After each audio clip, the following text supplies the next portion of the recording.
Theatre has long been used to explore questions of race and identity. Well, now a new one-woman show by performer Phoebe McIntosh is taking a modern look at slavery in Britain. It's called Dominoes, and it gets to the heart of how family history has a way of catching up with us. In a moment, I'll be talking to Phoebe, but first, here's a preview of the show. I'm getting married soon. My great-grandmother's great-grandmother was due to attend a wedding once. Not as the bride, not even as a humble guest, but as a gift. She was property being given away from one master to another on his wedding day. My great-grandmother's great-grandmother was a slave. Well, Phoebe McIntosh is with me now. Thank you very much for coming in. I don't want to give, or rather, I don't want you to give too much away about the play, but can you tell us what it's about and how it develops? What's the premise? Right, so the main character is a lady called Layla McKinnon. She's a history teacher. She's 29 and she's mixed race. And basically she's about to marry a guy, which is all good, but she has already got his surname.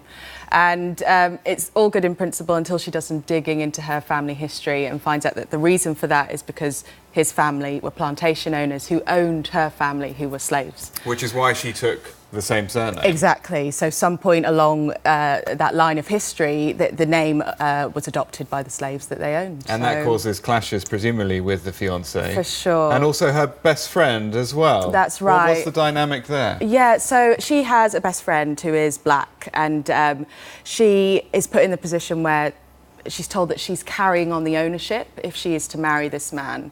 And Laura, her best friend, is not happy about this. She thinks it's kind of a threat to their identity as black women or as mixed race women.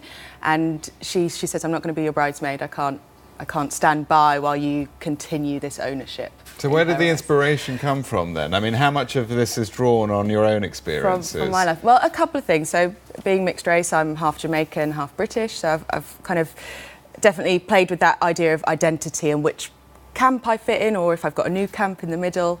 My in-laws, when they got married, they had the same surname, so that was always kind of bubbling away. I thought that was quite cute that they found each other. And then I watched a documentary on the BBC. It was called Britain's Forgotten Slave Owners, and it talked about the compensation received by the slave owners for the loss of their property at the time of abolition. So I just thought, this is crazy. Like, you know, this probably isn't very well known. You know, it's very well known that Britain has a significant role in the slave owning history, but that they received a payout from the government. I just thought, I've got to write about this. How important is it? I mean, these are difficult issues, but you don't want to lecture an audience, do you? I mean, how important is it to create a strong narrative so that these issues are sort of discussed without, forcing it down people's throats, I guess? Yeah, that is the challenge. I think the context I've presented it in is a woman about to get married, which is so relatable, and it's a woman very nervous about the prospect of stepping into marriage. So along the way, she's kind of feeding off her own wedding jitters, but bringing in these strong themes of who am I and what's my identity and should I go through with this. So I'm hoping it doesn't feel like a lecture. I think the fact that she's a teacher, there are a couple of scenes where she is telling you as a classroom of students that, please listen, we've got some studying to do.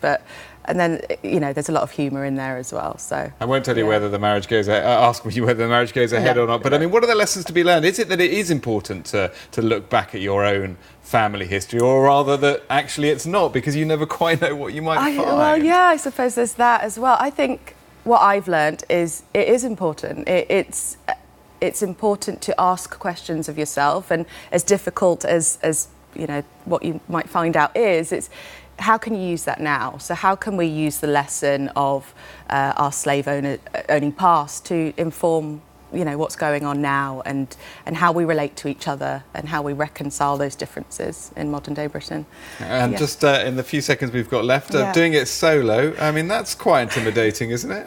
It is, but I'm on stage solo, but I've got a great team and support around me. I've got the Lighthouse Arts Centre in Poole and Black Theatre Live, who have kindly supported the show throughout, and I'm grateful to them for everything. Yes, but still just you holding it all together. Well, good luck with it. Phoebe, thank you very much. Phoebe McIntosh there, and new production, Dominoes.